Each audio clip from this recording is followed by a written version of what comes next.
Mubeen Ahmed Nazir Ahmed Ansari MGVs arts commerce and science college Malegaon city class FY BCom subject additional Urdu semester first. آج کا ہمارا موضوع ہے بانگ درا کی شاعرانہ خوبیاں۔ علامہ اقبال نے اردو شاعری میں اپنے کلام کی بدولت ایک نئے دور کا آغاز کیا۔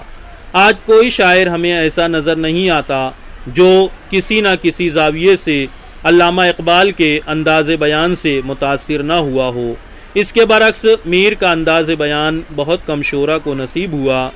اس کے باوجود اقبال کے اسلوب کی کامیاب پیروی بہت کم شعراء کے حصے میں آئی۔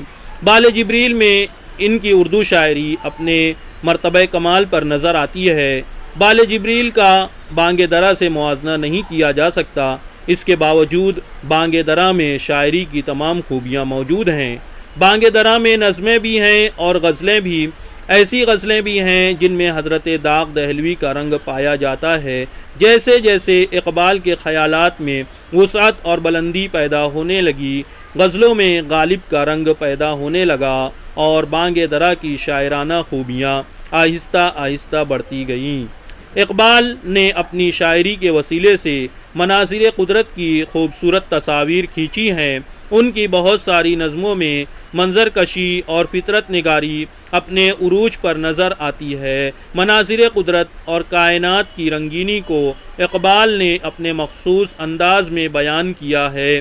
بانگ درا میں ان کی نظمیں ابر کوثر، آفتاب، چاند، جگنو اور گل رنگین قابل ذکر ہیں۔ بانگ درا کی نظموں کو موضوعات کے اعتبار سے تقسیم کیا جا سکتا ہے۔ وطنی اور قومی نظمیں، اس میں اقبال نے وطن دوستی کے جذبات کو ابھارا ہے اور قوم کو حرکت و عمل اور جد و جہد کی دعوت دی ہے۔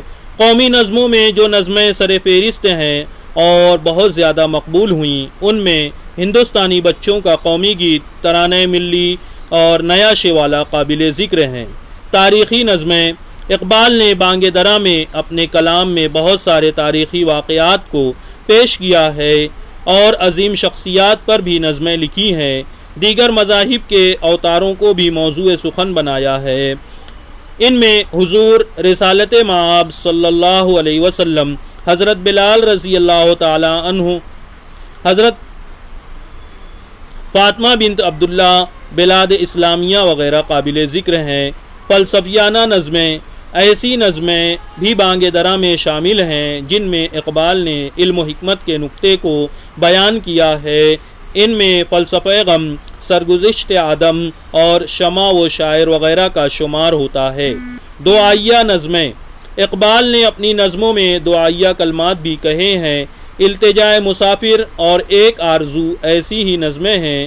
اخلاقی نظمیں، اقبال نے اپنی قوم کو بیدار کرنے کے لیے، خصوصاً مسلمانوں میں اخلاقی قوت کو مستحکم کرنے کے لیے اور اپنی قوم کو عمدہ اخلاق و کردار کی تعمیر کے لیے اکسایا ہے۔ اقبال نے بعض نظموں میں مشہور شعراء کی تعریف و توصیف بیان کی ہے اور ان کی خدمات کا اعتراف کرتے ہوئے انہیں خراج تحسین پیش کیا ہے۔ ان شعراء میں داغ دہلوی، الطاف حسین حالی، شبلی نعمانی، مرزا غالب اور شیکسپیئر وغیرہ قابل ذکر ہیں۔ اسی طرح انہوں نے ہندوستان کے دیگر مذہبی رہنماؤں کی عظمت کا بھی اعتراف کیا ہے اور ان کی شان میں نظمیں کہی ہیں جن میں گوتم بدھ، گرو نانک اور رام چندر وغیرہ شامل ہیں۔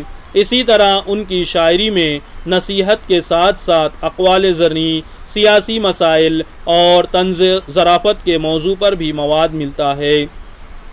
ان کے کلام میں فارسی تراکیب اور الفاظ کی کثرت پائی جاتی ہے۔ بعض اشعار ایسے ہیں کہ اگر اردو کی بجائے ایک لفظ فارسی کا رکھ دیا جائے تو پورا کلام فارسی کا معلوم ہوتا ہے۔ اقبال اپنے کلام اور اس کے مفہوم کو واضح کرنے کے لیے نئی اور جدید تراکیب استعمال کرتے ہیں، جس کی وجہ سے اردو زبان میں کافی وسعت پیدا ہو گئی ہے۔ اقبال کی تراشیدہ تراکیب اتنی جامع اور پرلطف ہیں جس کی وجہ سے پورے شعر کو زبان کی چاشنی ملتی ہے۔ تشبیہات و استعارات کے برمحل استعمال سے کلام اقبال میں لطف پیدا ہو گیا ہے۔ کلام اقبال کی خوبی یہ ہے کہ اس میں شامل اشعار اپنی برجستگی، دلکشی، معنویت اور موضوعیت کی وجہ سے زبان زد عام ہو گئے ہیں۔ اقبال کہتے ہیں، کوئی اندازہ کر سکتا ہے اس کے زور بازو کا، کوئی اندازہ کر سکتا ہے اس کے زور بازو کا، نگاہ مرد مومن سے بدل جاتی ہیں تقدیریں۔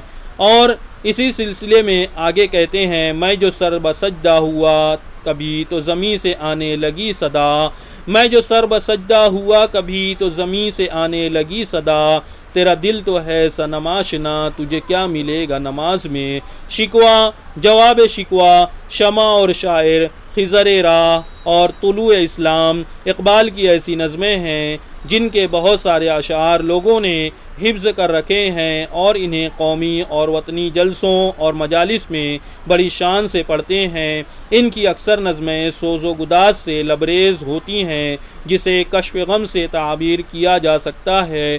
خود اقبال کا دل سوز و گداز سے معمور تھا، اس لیے ان کی شاعری میں یہ رنگ جا بجا دکھائی دیتا ہے۔ اقبال کی شاعری سے بالخصوص ان کی نظموں سے وحدت الوجود کا رنگ ظاہر ہوتا ہے۔ اس کی عمدہ مثال نظم شمع ہے، جسے پڑھنے کے بعد قاری اس نتیجے پر پہنچے گا کہ ذوق تصوف کی ابتدا یہیں سے ہوتی ہے۔ اقبال کی شخصیت اور سیرت کے مختلف پہلو بانگ درا کی اکثر نظموں میں نظر آتے ہیں۔ اس حقیقت سے انکار نہیں کیا جا سکتا کہ عہد شباب میں اقبال ایک غزل گو شاعر کی حیثیت سے نمودار ہوئے اور اپنے زمانے کے نامور لوگوں کے خیالات سے متاثر ہوئے۔ اس دور کی شاعری میں حب الوطنی کا جذبہ اور وطن کی عظمت کا ذکر ملتا ہے، لیکن بعد میں اقبال کے خیالات میں تبدیلی پیدا ہوتی ہے اور یورپ جانے کے بعد اقبال کے انداز بیان میں ایک عجیب انقلاب پیدا ہوتا ہے اور وہ ملت کے نظریات پر ہمیشہ کے لیے فکر مند ہو جاتے ہیں، اسلامی اخوت اور مساوات کے علمبردار بن جاتے ہیں۔ انگریزوں کی اسلام دشمنی کا مطالعہ کرنے کے بعد انہوں نے اپنی شاعری کو یہود و نصارہ کی سازشوں کا پردہ چاک کرنے کے لیے استعمال کیا اور اس کام کے لیے اپنے آپ کو وقف کر دیا۔ بانگ درا کی نظموں میں اقبال نے تہذیب مغرب کا زہر اور اس کے تریاق میں کیا فرق ہے اس سے آگاہ کیا ہے، ساتھ ہی تہذیب مغرب سے دور رہنے کی تلقین بھی کی ہے۔ بانگ درا میں وہ انسانوں کو سبق دینا چاہتے ہیں اور یہ پیغام بھی پوشیدہ ہے کہ انسان ہوش مندی اور حصول علم کے ساتھ پرعزم زندگی بسر کرے۔ اقبال کی شاعری کے اسی نکتہ کو دیکھ کر دیگر شعراء نے اقبال کی شاعری کو لافانی بتایا ہے۔ اقبال نے اپنی شاعری کے ذریعے لوگوں کو حرکت و عمل کا پیغام دیا۔ ان کے یہاں ماضی، حال اور مستقبل تینوں زمانے دکھائی دیتے ہیں۔ یہی وجہ ہے کہ اقبال کی شاعری کو اردو ادب میں گراں قدر مقام حاصل ہے۔